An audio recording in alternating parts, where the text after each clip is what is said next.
I never get tired of my children. Like, and I think it's because I let them be who they are. Like, I think it's exhausting trying to control somebody all the time. I think that's why mothers feel like they need such a break all the time. But I think, like, do this and do it this way and go to school for this because you got to go to school for this because I want you to do these things. Like, that's exhausting. I grew up like that. Like, I know how that feels.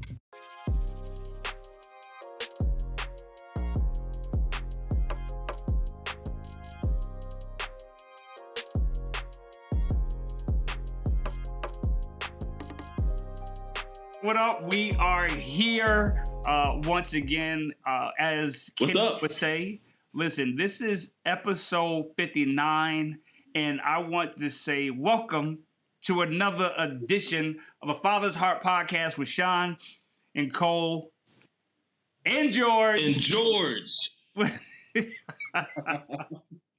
gonna make a big deal out of it. I'm gonna make a big deal out of it. He did. He just bowed, bro. He just bowed, and I don't even know if it was gracefully, but he bowed. And Cole, graceful. Boy, your Cole is dealing with. He got internet over there. Cole don't got internet. Do y'all see how delayed Cole is over there? No one sees that, Shon. They don't. I'm gonna leave you alone, Cole, because maybe the people don't. No, it is. I'm delayed. He like 3 days late, man. The delay is horrible. Yo, don't worry about it, man. Yo, you gotta fix your internet, cause I'm gonna be talking about something, and you're gonna finally. And we're gonna be on tomorrow. I'm sorry. Yes, he gonna respond tomorrow. You said. I think you're good right now. I'm back. Your internet caught. That is crazy. Your internet had to catch up. That's crazy. I don't want to do this tonight, y'all. I'm sorry. Listen, man. You got dial-up? I think. You're gonna have a good time. We're about to. Listen, man. Yo, so how you guys' week been going? Hey, man, it's been a week for me. I got to have some time off. Last week after everything, I was away for a couple of days. Well, actually a few days down south. And I came back Sunday, maybe Monday, but by Tuesday, it was all zapped out of me. So let's get so let's get to it. Yo, this dude drove way to Georgia by himself. He a bad man. I'm like, nah, don't sign me up for that, homie. Don't sign me up for that. I need that. Yeah. Don't sign me up for airport or airplane. So listen, man. Listen, I'm super excited. Like super excited that we have Amina here with us tonight. And man, we made a decision that we were going to start having people with us each week to highlight them and to talk about the journey of fatherhood and to talk about motherhood. Cole just left. Don't worry about it. We're going to keep going. It's that dial-up. You was right, Amina. Yo, for real. Right. They trying to catch up. His dog probably tripped over his cord and it came out the wall. No. And so now you got to plug back in. But this somebody is the called thing. in. So. Yeah, somebody called in, or his dog is on his way. His dog ain't there yet. You said his dog did it. He don't have the dog yet. The dog, yeah. That's too bad. Yeah, that's too bad. Very bad. So anyway, listen, man. I am so excited to have Amina here with us tonight to talk about motherhood and her journey. And just I asked her behind the stage, like, yo, is there anything off guard that we shouldn't communicate about? She was like, no, I'm an open book. So listen, we really want to thank you for coming on our podcast tonight to share your journey and your experience. So how you doing? I'm doing great. Living the dream. Isn't that what people say? That's what they say. I'm doing real good. That's what they say. So do me a favor so the people can see you. you can move to your left just a little bit till Cole comes. Just move a little bit Oh, to your left. all right, to my Yeah, left. Cole messing up our logistics. Yeah, right there, right there. Yeah, stay right there so we can see you. Yeah, because Cole, connection he has. yeah, Cole is yeah. So anyway, um so I'll let George, because you and George are, y'all rock out together and all that good stuff. So George, I will let you start with this journey, because I do have tons of questions, because sometimes my dads, man, they be tripping. So I do want to hear from a mom.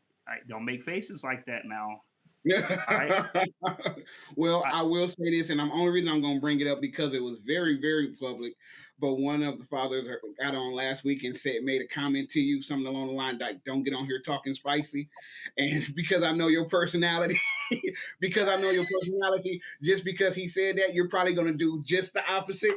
I am going to be on my best behavior. I promise. No, we don't want best behavior. We want authentic behavior. We want genuine behavior. So let it rip, and then we'll deal with the fallout in next week episode or something like that. But tell us a little bit. Tell us a little bit about yourself, your children. Just things that not things, but one specific thing that you experienced as a mother that life per se didn't prepare you for. Because like when I'm talking to people, myself included, parenthood is one of the hardest journeys. I was talking to a person the other day, and they was just like, and they love their children like beyond a shadow of a doubt, like it's no doubt. But they made the comment, parenting is hell.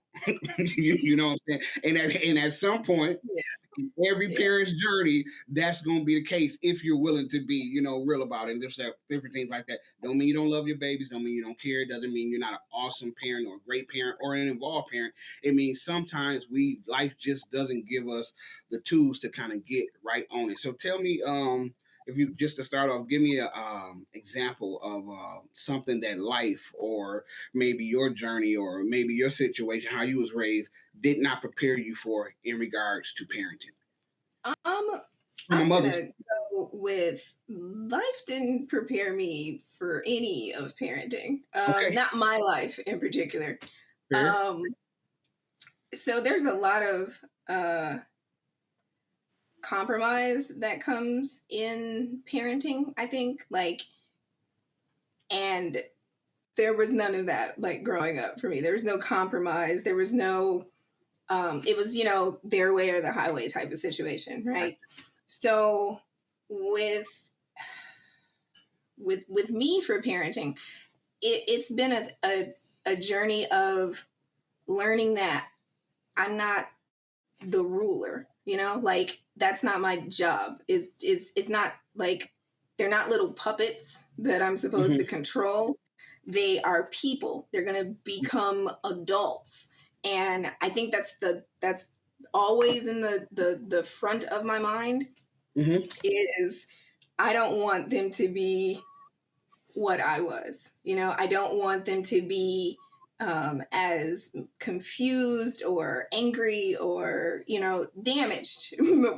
Bottom line, damaged. And so I think sometimes I obsess about it because I know how my own personal journey growing up was.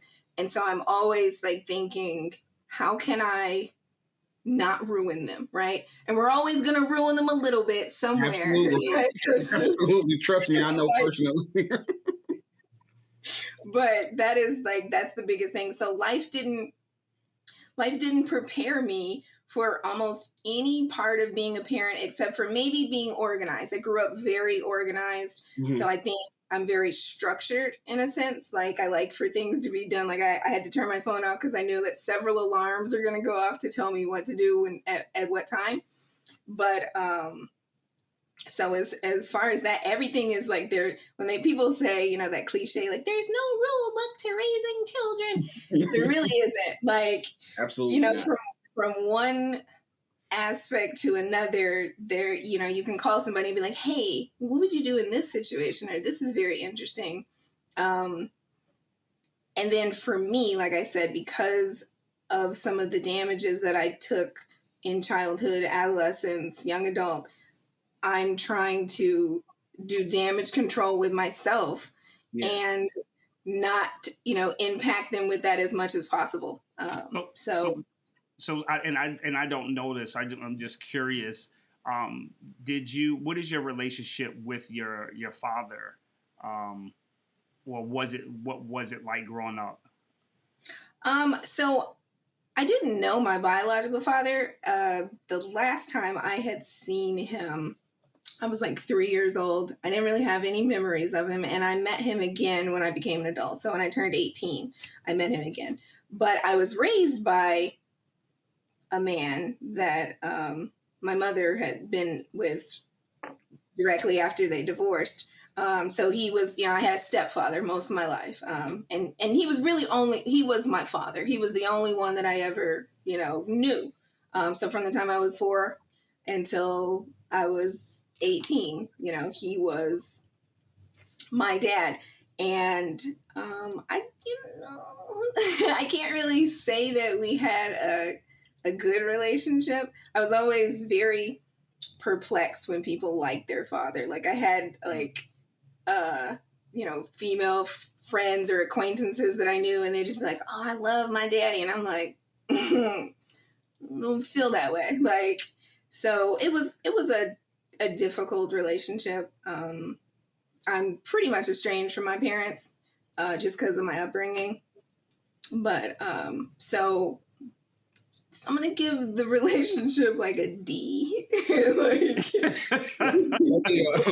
That's appreciate you sharing that. Let me turn corner. You said something that I want to go back to. You was like, I really didn't get prepared.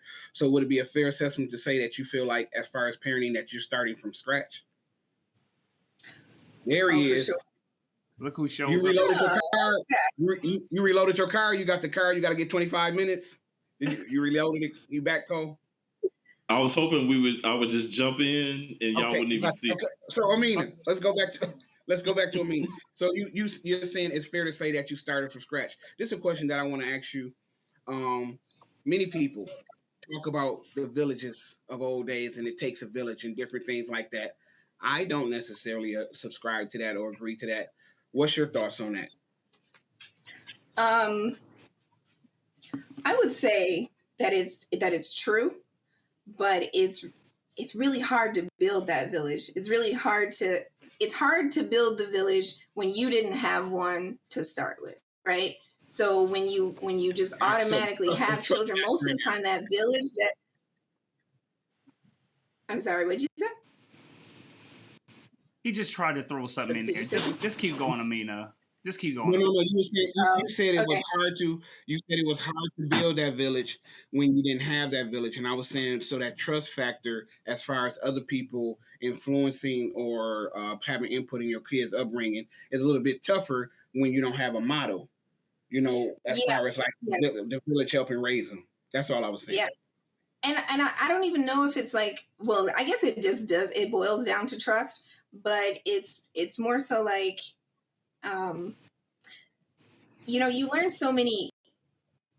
you learn really bad habits when you don't have a good foundation. For me personally, I didn't come from village notion, right? Like my parents were very secretive about our life. They were very everything that we did was our business. Like you don't let people know what goes on in the house. You don't. I didn't have the grandparents, the aunts, the uncles that could share in any information about how I grew up. So for me to become a parent and just automatically think that I'm going to reach out to these people and do that, that's been something that I've had to adjust to, trusting other people, like you said, to be able to hold me accountable for my actions, to be able to respect somebody else's thoughts enough to, they have to weigh enough for me. Like I'm a very analytical, intellectual person. So I need to trust your mind before I can trust your advice. And sometimes I look at everybody's life in that sense, and I'm like, I don't want any of your information. So, but right. That's been something that I've had to weed through as well. I have built, people that I like to bounce ideas off of.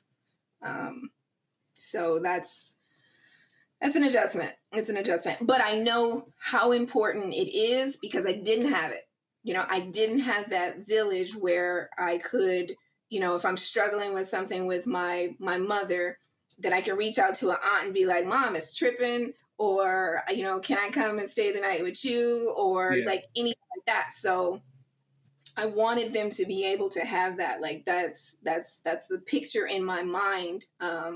And so many things, broke down that, especially when it comes to like sharing my children. I have 50-50 custody with both of my children. And that is an adjustment in itself. I really don't care what people say. When we have the baby that feels like my baby, I understand that, you had something to do with it, but it feels like just some slight participation.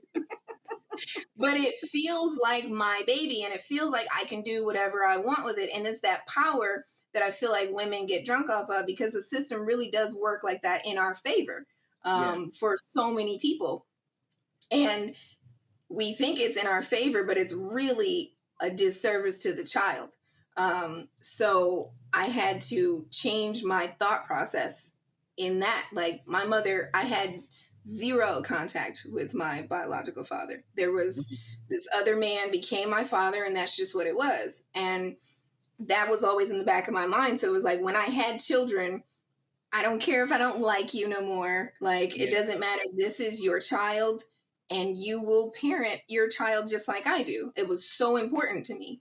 So that's an extremely transparent and vulnerable take that you just shared, as far as saying, hey, I do know that I could possibly or did possibly get drunk in that it's my child, but you said that you did have like a transition or evolution to where it was like, hey, it's not really about me, it's not even really about him or about what we got going on, but it's more so about the child. And I would say that there's plenty of father and mothers who don't get that, and you see like the endless bickering and back and forth and different things like that, and the child is kind of caught in the middle, innocent as the child may be, and they can't kind of get past themselves, their situation and what they got going on, to look at what would the benefit of the child. So what, if you just real briefly, what would be your what did you say was the primary contributor of your process to kind of shift or change that thinking? I think it was my daughter. I think seeing that she needed more than me, like we have a very interesting relationship, right? Like a bigger situation with that is that for the first 3 years of her life, I was like suffering from postpartum depression, and it turned into maternal depression. Gotcha. I dealt with depression most of my life, but so she just would rub me the wrong way, and I like it's such an odd thing. I used to talk to other women about it. Like I used to work at a government agency. I worked at WIC, and I helped a lot of moms like breastfeed and things like that. And when we weren't doing anything, I would talk to other women, my coworkers, and I would say things like, we're all talking about our children, and I was like, do you ever feel like your kid isn't yours? Like, and they'd be like, what do you mean? I was so detached from her. Like, it was like, I know that I had her, everybody was in the room with me, my aunt, her dad, like I know she's my child. In a sense, though, it was like, I kept her clean, I kept her fed, I took care of her, but I was just in this robotic mode. Like, it was like, I'm doing what I have to do for you. Like, she'd be crying and she'd be sitting on my knees, I'd be in bed, and I'd just be staring at her. It was like this really strange out of body experience. And, there's not enough support to let you know that, you're struggling with something. Like this motherhood experience, it didn't feel like what I've seen on TV. It didn't see like people are like, isn't this the most beautiful, amazing thing that ever happened? And it wasn't for me. I absolutely hated being pregnant. I didn't have difficult pregnancies. nothing ever went wrong, but I felt like this alien was like sucking all the life and the joy out of me. So when I was comparing myself to how other women felt like being pregnant, already from jump, I was different, right? So I had her and I'm going through the motions, but I don't feel the warm and fuzzy. Like, it was amazing that I made a whole human, but it was like, so when is your mom getting here though? Like, so it's like, so where is the, I can't be a parent. I can barely take care of myself. Like, but so I went through that for like the first 3 years of her life. When she would touch me, I could tear up right now. When she would touch me, my skin would crawl. Like, she was a toddler and she'd come and sit really, really close to me. And I'd be like, what you doing? Like, why are you always touching me? Like, what is it that you need from me? I can count on my hand how many times my parents touched me to show affection, right? So it was just strange for me. So we had a meeting one day, and you know how like in a movie sometimes you have that moment and it just seems like the lights like shine on this one thing. You're like, oh, this is it. So we had a meeting. We had a lot of meetings, and most of the time I'm like, you know how government things are. And this lady comes in and she's talking about postpartum depression and maternal depression. And she starts listing these symptoms of what it is. And she had at least 25 on the paper, right? And she's explaining each one. And I had 20 of them, at least 20 of them that she had listed. And I was like, so I'm just staring at her like she's like some kind of god. And I'm like, I think I need your help. Like, I know that I'm here and I'm supposed to be helping other people, but I think I've got what you're talking about. And, you know, they always say from like 0 to 1 is postpartum depression, right? And she was almost 3 years old. And so I was like, but, you know, she's past that age. And she starts talking about how if you don't deal with that issue, it turns into something else. So it just became maternal depression. It stopped being postpartum and it became, this is how you're dealing with your child. And so, you know, I stopped her at the end and I had like just a conversation. I got her number and I went through the first time that I think it was like maybe the second time in my life that I ever sought therapy. And so I went and I was like, I signed up and I went in and I was like, well, you know, if something's wrong with my daughter, she's just really affectionate and, you know, she's just really needy. And I'm just trying to, you know, get our relationship to be better. Right. And so she's doing all this intake and she's like, there is absolutely nothing wrong with your daughter. And she's like, you, however, like, you are struggling with what? And I was like, huh? Like, I was like, no, I'm fine. She's the one that's always trying to touch me. Like, so we went through that, and you know, it's just that moment where you're like, it's that slap in the face where you thought something was one way and it's another way, and you're like, it was me the whole time. Is it me? Like, am I the drama? So it was definitely. So man, I appreciate you you sharing this. Me too.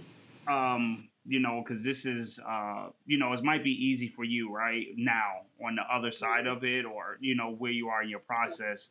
But I appreciate you sharing this because as much work as I do, and I've sat in meetings with you guys, worked with you guys when you were at the county, all types of stuff, sat in a lot of these meetings about mom and baby, and you're not coming from my fatherhood perspective. I've never heard of this before. Didn't know it existed. Didn't know that it existed like what you're describing, right? So I heard the term of postpartum depression, right? I'm looking at it as like when my mom was depressed, is like she was just sad. Had nothing to do with the children. It was just like she wasn't happy about life and how her life was going when I was a kid, right? But listening to you describe this gives me a whole totally different package or perspective on what depression may look like for individuals, but more importantly, what it look like when I hear now postpartum depression of what could be taking place. Yeah. And so I appreciate you sharing this, and I'm quite sure there are individuals on here. Let's see, I just saw my sister say, yes, it does. I don't know what she was referring to at the time, but you were talking, right? So, but that's powerful that you share that. And so my thing is, if that professional would have never come to your place, I'm curious, what do you think what would have happened? Were you, because what it sounds like, you didn't even know what was an issue, so you probably wouldn't have reached out to anybody. Well, I did know it was an issue, and it's like the ugly duckling story, like that the ugly duckling, it got mixed up and it wound up being with just regular ducks, and it didn't realize it was a swan, right?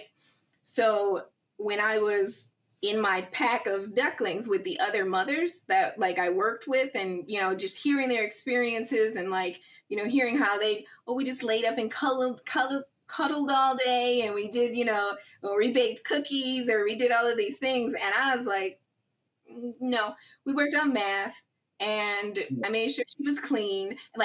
Intellectually, I knew how to do that part, right? So people that meet my daughter is she's like a genius. She talks like she's an adult, she's got jokes like she's an adult, everything, because she was the homie, she wasn't my daughter, right? Mm-hmm. So it was we're up 11 o'clock at night, we're watching Law and Order, and I'm like, you see that? That's crazy.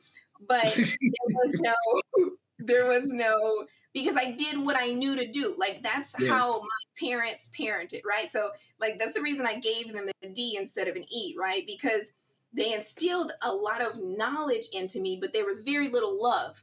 And so that's how I wound up parenting for the first couple years of her life, because that's what I know how to do. I know how to educate. That's my thing, and that's what I'm going to do.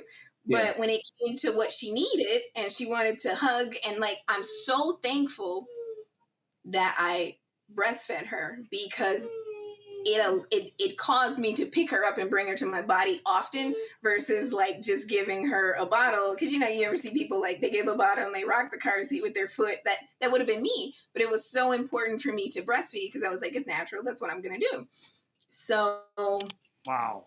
But I felt strange. I felt like an imposter. I felt like I'm not actually a mother. I'm Amina with a kid. And so I would have sought help, but I don't think I would have got the information to get it in that way. I probably would have done regular therapy, but to know that I was actually struggling with something that mothers struggle with, and there are so let me ask you this as you finish that thought, and allow Cole to ask you a question. But the moment you discovered through that, what did that do for you? When she was able to name it, and you wasn't that only person anymore. When you thought you were different, but you're like, oh, I'm not different. What did that do for you? I wasn't excited about it. I definitely wasn't that. This is great. I was pretty upset, because there's been so many other hurdles that I needed to overcome. So I was basically darn, it's another thing, right? Here we go again, some other crap I gotta work through. So I wasn't excited at all. It pointed me in the direction. So I do like to know, what do I need to work on? I always want a betterment is something that I'm constantly focused on. Can I be better? How can I be better? But it didn't feel good. It didn't feel I don't know. I don't know how to explain what it's like to be strange. That's what it felt like. It felt like that. Could it have possibly, and I don't want to put thoughts in even words, but could it have possibly been bittersweet, where at least now I know what's going on, but here we go, another hurdle that I got to climb? Or was it like completely like, here go another hurdle? Um, it was here goes another hurdle for me because I was lost. I didn't know how to fix it, right? So I started therapy. I don't even know if she remembers that, but there used to be a lady that would come to our house and she would have us do like little things together and have us make eye contact with each other, right? And there was this thing that I constantly would tell myself, like, I'm gonna fake it till I make it. Like, she won't know that I didn't feel for her that how other mothers feel immediately. She won't know. Like, I just kept like, I'd give her a hug and it was a chore. Like, I'd have to put notes in my phone, tell her you love her, like do these things. And so I did that, and now like we're like best friends. Like, she tells me everything. Like, we share everything. I'm still Amina, and she is still the homie to me. Like, that's how I view her, just because of how we get along. But she'll come up and she'll hug me, right? And I'll hug her back, or like I'll wake her up, or I'll give her a kiss. And these things have become a practice thing, and they became real. Yep. So it took a lot. It definitely took a lot. So, man. Yeah, I don't necessarily know if I have a question as much as I have maybe a statement, because I feel like you really unpacked a whole lot. I don't even know if you know how much you just unpacked. For real. I mean, she got busy. Yeah, I mean, I just want to say to the audience, this is my guest. I invited. So, okay, go ahead. Can't take him nowhere, man. I mean, come on, George. Go ahead, man. I'm sorry. I wanted to get that off. My fault. Go ahead. I'm sorry. But okay, go ahead. Let me go. I think from my experience, I also learned from, like, if you pay attention to your family, oh my dog's freaking out. You pay attention to your family, you hear so many stories, right? And there are similarities in so many different things in the women in my family, and how the decisions they made with their children. And it kind of like, even from like, some of them are like dead and gone now, right? And their children, and they've got great grandchildren and different things like that. And I started realizing that so many women in my family were suffering from this. Like, this was an issue for a lot of them, and there wasn't a name for it. You didn't know what to do. Like, if you're just not attached to your kids, you leave. Like, so it was just like, all right, it's your problem now. And I was glad that I was able to name it and kind of push through with that. Go ahead, Cole. You was Oh, it's so much I want to say. I mean, I think what I heard that was brilliant is that we learn how to parent from our parents.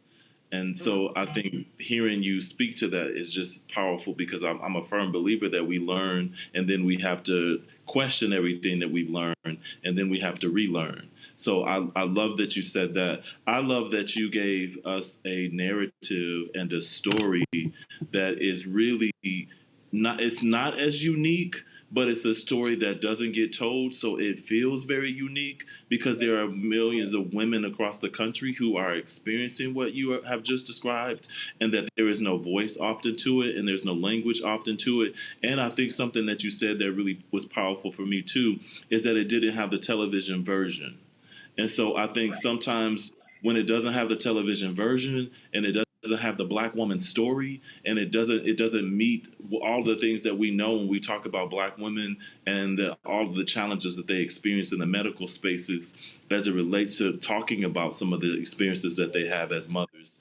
I think it's just it's what you just did was it's just necessary, because I don't think that I know about postpartum, but I've never heard it from the space, kind of like what Shon was sharing. But it also made me question too, how does postpartum show up with systems? How does this show up when a system is involved, but a mother doesn't know what's happening to her? And then there's a system that's saying she's not an appropriate mom. And they start to try to put in these services that really don't align with what's happening to mom. But it also made me wonder, too, when a father is in a relationship or is parenting with a mom who has experienced postpartum, how does he show up in those spaces? And what, is there tools that he should have? But how does this cause conflict, especially when he's seeing some of the things that you just described and he doesn't necessarily know what to do, but he's also sharing what he's seeing in other spaces. And so people are giving him advice. And so just this unpacking and unraveling of all of that and how all of that can just dismantle a family simply because no one has language to it. And so I think what you just did was gave us language. And so I don't necessarily have a question as much as I just want to support and affirm everything that you just said by saying thank you. Oh, no problem. I do know how, I guess there was an element of shame to it, right? Because, like for Mother's Day, people go all out for mom. Like mom is supposed to be amazing. She is just like, she's a god, right? And for me to not feel like I was up to par with that was a struggle for me, but I realize that it's a struggle for a lot of women. And I think that we're quiet about it and the things that we hear about postpartum depression is, does she want to hurt her baby, right? Like that's the biggest thing that people are like, are you thinking about hurting the baby? I know I don't want to hurt the baby, but I don't feel how I should feel. I know that. And when they do that checklist, I don't know if you guys know that there's a little check and they ask you those little questions. You go in there, are you feeling sad? Like everything about me has changed, aside from the fact that you guys don't know this, but I'm a very vain person.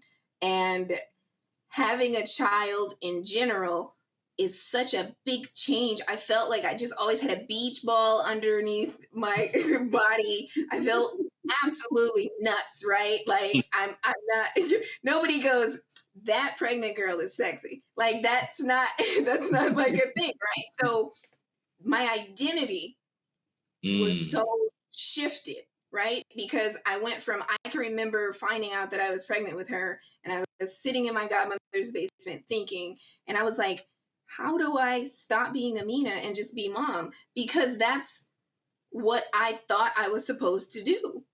I just figured that my identity is now mom. Like that's what it has to be. And I'm floundering with mom. Like I'm struggling with that. So that was something that I had to, that's a system that I think mothers have to change also, is like you hear people say like, my children are my everything. I absolutely love my children. I do. But it took a really long time for me to learn to put me first, right? It felt selfish, but I had to learn to, and not like, oh, I took a bath or I put some sage somewhere, like actual work on me, like not the pretty stuff. Like I went to, sip and paint, like actually working on your mind and breaking down your thought patterns. Why do you feel this way? Why do you think that you have to do these things? Like that I apologize. You had about 50 horns tonight. He did. You have the most horns really ever. Did. There was only one. You got us so captivated. Usually I get on Shon about it, but I ain't even thought you got about 50 horns tonight. So you have set the bar. So right now we're gonna say she had 50 bars. So we're waiting for a next guest to be able to match that. So you set the standard. You have 50 bars. Continue. All right. But so that's, there's been so much of being, it's the most amazing thing that I've ever done in my life. Like I get high off of progress, right? Like, and being a parent means that I constantly have to push myself. You never reach that level of, whoo, I'm done. Like that was great. So I'm always learning. And because next year my daughter's going to be 11. I've never raised an 11-year-old, right? So each year And then even when my son turns 6, like, yeah, I've raised a 6-year-old girl. I've never raised a 6-year-old boy. So they are changing each time to like help me to level up. And I've learned so much about letting them be people and apologizing. Like my parents never apologize for anything, right? And I'm always like, if I go off or I do something where I'm like, oh, I'm sorry about that. Was that weird for you? Like, are you struggling with that? Like, how was that? I don't know. I took that too far, didn't I? Like I'm constantly trying to figure it out. Yeah. So, but it's beautiful. The only thing that I feel like is different about me is, so far, I will say so far, Karma is going into the preteen thing. I never get tired of my children. Like, and I think it's because I let them be who they are. Like, I think it's exhausting trying to control somebody all the time. I think that's why mothers Very feel much. like they need such a break all the time. But I think, like, do this and do it this way and go to school for this because you got to go to school for this because I want you to do these things. Like, that's exhausting. I grew up like that. Like, I know Come on. how that feels. Hit the horn. Did you hear what she said? It's Yo, exhausting trying to listen. control somebody all the time. That is 80% of parents. That's good stuff right So he there. want to give you 51. I got you, Amina. You up to 51. And well, actually, 51. wait, listen. Well, actually, Dana Copeland said give her 100. That's what he said. Start off at 100. There you 51. go. Yeah. And then, like, taking the element of like co-parenting with that, like, you know, I want it because I did not see it. You know, I didn't see it. My mother did not give my father a chance to even try to be co-parent. Like, okay, maybe you don't love this person anymore. Maybe you don't even like this person anymore. But for me, and I know a lot of women hate this, my children, they have 2 fathers. You know, I picked twice. I picked, like, you know, I chose for you to be their father, right? So that's what I want you to do. Like, I don't understand why that is a hard concept for people, but it's like, I don't like everything that they do. Like, I don't like it. Clearly we're not together for a reason, right? But how you parent, and when you teach a child, like, you know, when you talk crazy about the other parent, like, I can remember my mother, every time there was something she didn't like about me, that's the only time she would bring up my father. We never talked about this man, right? He was invisible. But if she felt like I was being lazy, she'd be like, you know who you get that from. And I'd be like, who? Like, what do you mean? Like, so when you talk down about that other person, like, you're making me hate me. Like, you're making me, I'm 50% of this person who may or may not be a. Listen, I gave her horns. Did you see it in the chat? They giving her horns in the chat. I was letting them see, Give her and horns. I'm Do gonna your give it. job. She need to see it first. Boy, you. Said, he said when you talk down on the other parent to your child, whatever your intentions is, somewhere in there you're making the child hate their self. Yes. Hey, 100%. listen, Chuck. How dare you? Chuck said we need a new horn guy. How dare you, Chuck? He up to 55. She's up to 55. Oh my God. So listen, man. You know, I need you to keep going, right? I need you to keep going, right? And so you brought up the co-parenting thing, and that, you know, that's near and dear to us, you know, especially,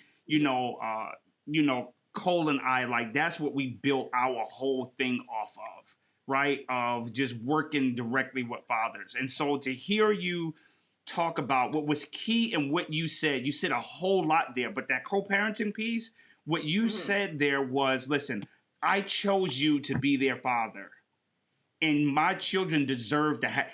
And you said the key part is that you said we're not together for a reason.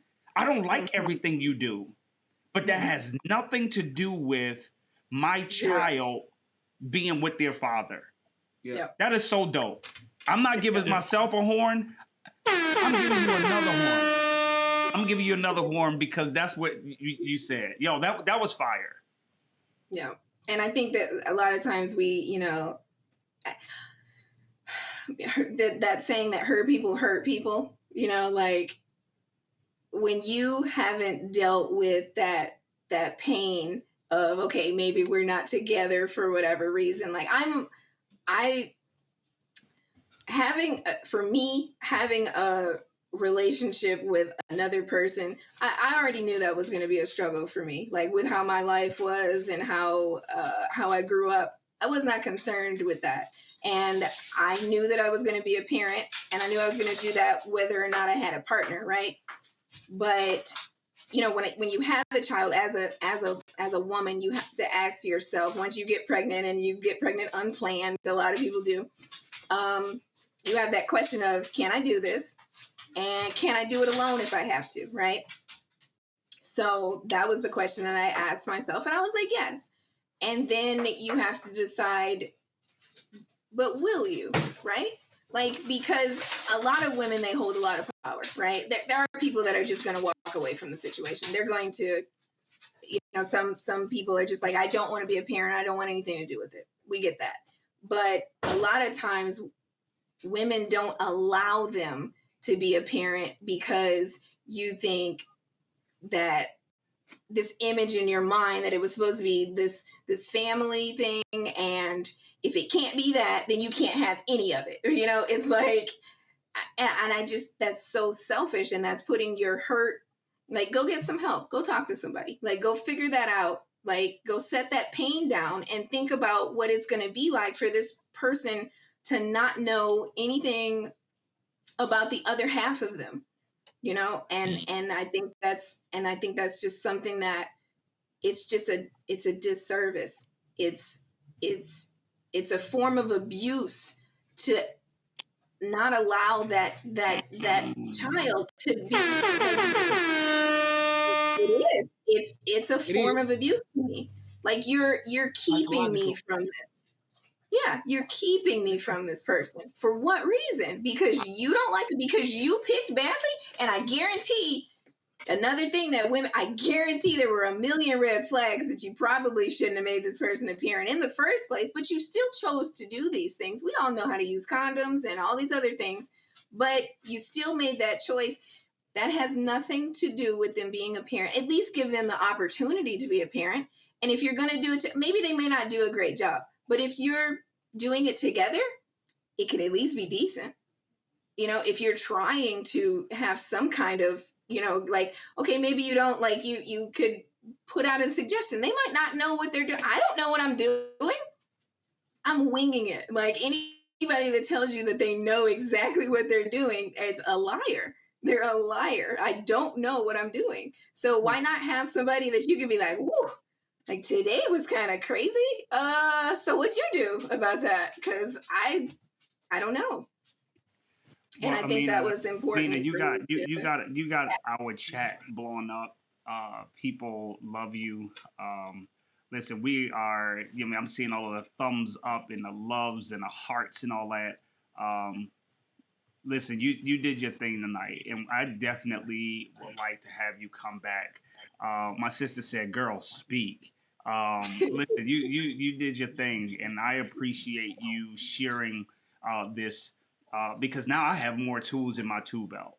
Right? Mhm. I really wish I had some of this information when my wife was, carrying our children. I know I missed moments. I know I made little jokes, not even knowing, what I could have been, what I could have been adding to, or whatever the case. So, no, I appreciate you, you sharing that, and so I allow them to share.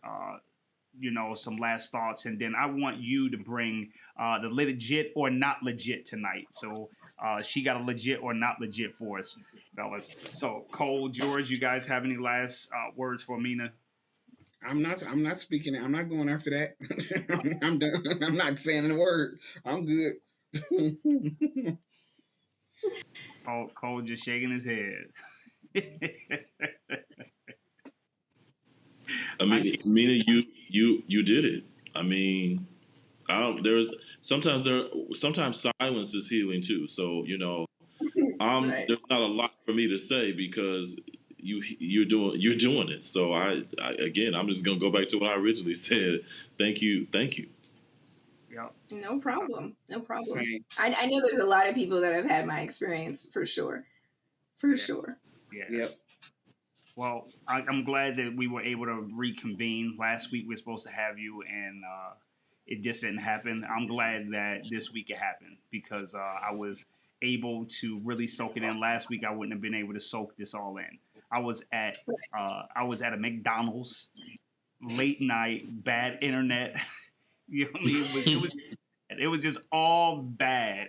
So All bad. Cole was somewhere, Right. George was on a road, just all bad. It was all bad. Yeah, it was all bad. So you needed to bless us. So we are glad that it happened. So Amina, give us the legit or not legit. What is it tonight? All right. So my legit or not legit is shared Facebook accounts. Ooh. Yeah. So Ooh. Is what are you? legit? I know what that means. Is it? I mean, you are a Wait. trouble starter. Like you are a trouble starter. I'm not Wait. answering So this. wait. Yep. Now I'm about to get to chatting. Yep.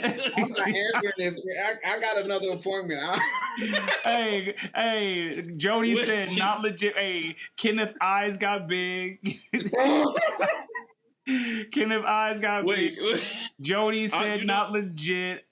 Chuck said not legit. My sister said legit. Listen, So is it? Let's go. I got questions for you. I always question them.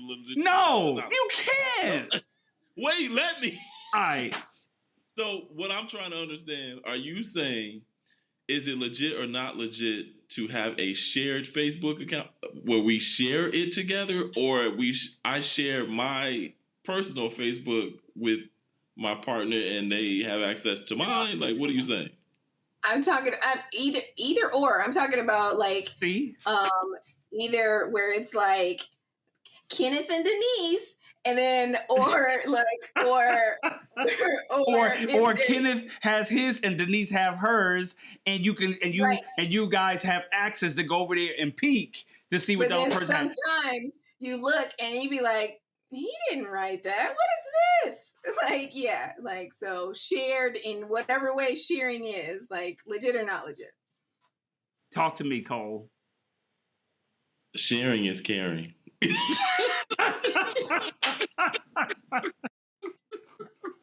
Hey, that is funny. That is funny. So for me, hey, you gotta say legit or not legit, Cole. But I'll say mine. So I think it's legit. Oh, you say it's legit on both because you made her explain two different ones. So now you got to answer to both. So is it legit? If I'm in a shared, loving, caring relationship, why not? Oh my god! Oh my god! Jody said his was on TV. All right, so I would say who I am today is legit. I can't say the young Shon would say is legit, but I would say today is legit. I would say it's legit. Yeah. Look at your face, Amina. Look at your face. So my question is, Uh-oh. why? Hey, Amina, maybe I should have gave you the rules that you don't get that. No, I'm just joking. But why what? Which part? Which? What's the purpose of it? Like, Facebook is free. Like, we all could have 8 of them. Like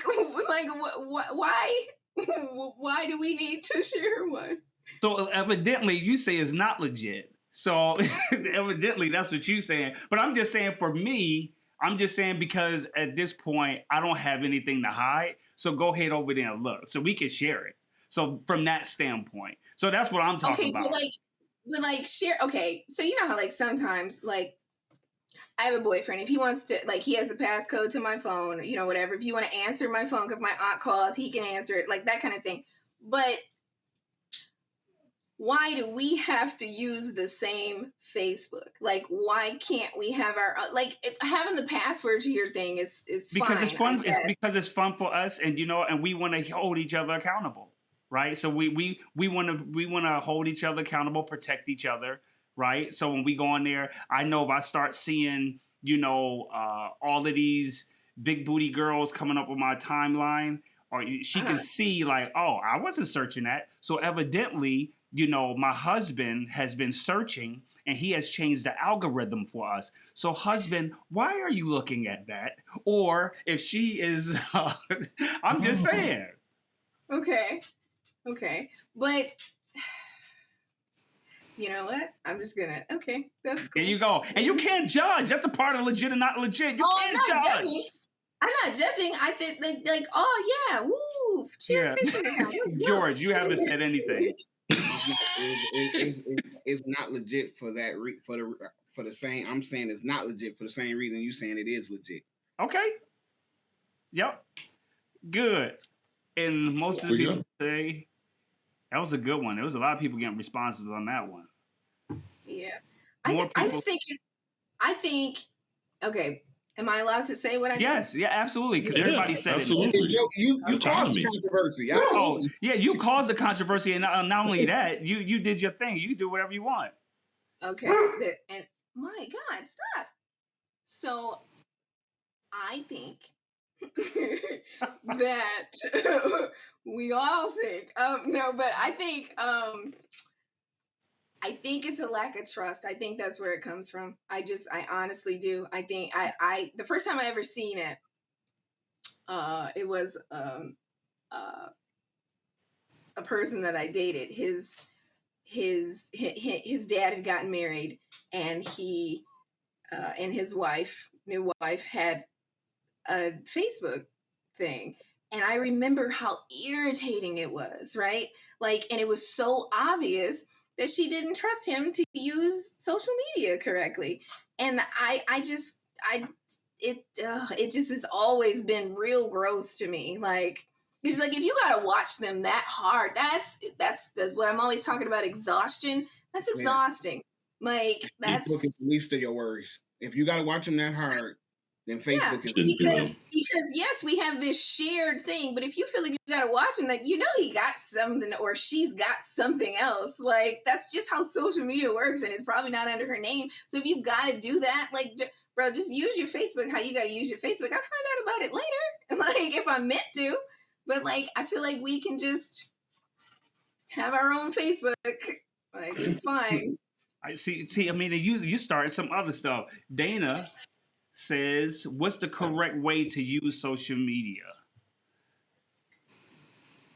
However, that's the thing. However you see fit. If you're on there to look at big booty women, like, that's cool. Look at the big booty women. Just let me know you looking at you. You can even turn it around and be like, look at how big this is. Like, I don't have a problem with that. You're human. Like, butts are attractive. Like, we get it.